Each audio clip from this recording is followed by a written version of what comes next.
Taong bayan ay unahin at dapat magkaisa. Ayusin ang mga problema ng ating bansa. Ang galit ay alisin at dapat magkasundo. Kung payapa ang ating bansa, aasenso nga tayo. Taong bayan ay unahin at dapat magkaisa. Itigil ang pag-aaway at ang pagkakagulo. Ang galit ay alisin at dapat magkasundo. Kung payapa ang ating bansa, aasenso nga tayo.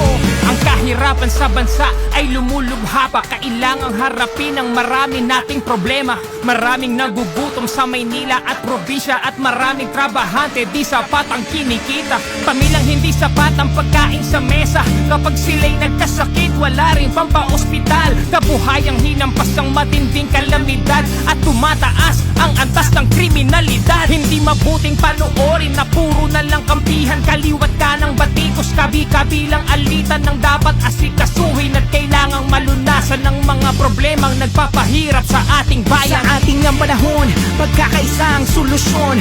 Magtulungan tayo, ito ang kailangan ngayon. Dapat nagkakaisa para payapa ang bansa. Pagkakaisa ang kailangan, di pa mumulitika. Taong bayan ay unahin at dapat magkaisa.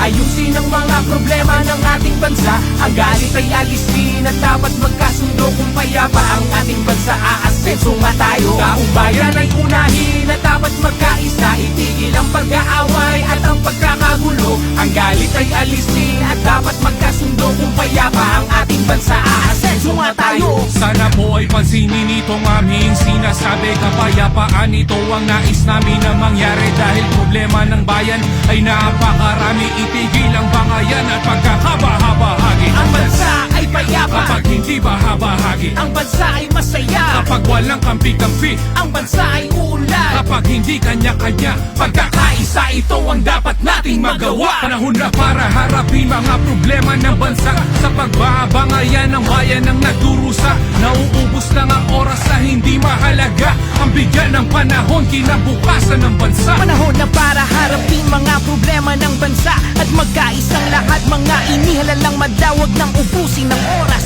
sa hindi mahalaga. Ang bigyan ng panahon, kinabukasan ng bansa. Taong bayan ay unahin at dapat magkaisa. Ayusin ang mga problema ng ating bansa. Ang galit ay alisin at dapat magkasundo. Kung payapa ang ating bansa, aasenso nga tayo. Taong bayan ay unahin at dapat magkaisa. Itigil ang pag-aaway at ang pagkakagulo. Ang galit ay alisin at dapat magkasundo. Kung payapa ang ating bansa, aasenso nga tayo. Ang bigyan ng panahon, kinabukasan ng bansa.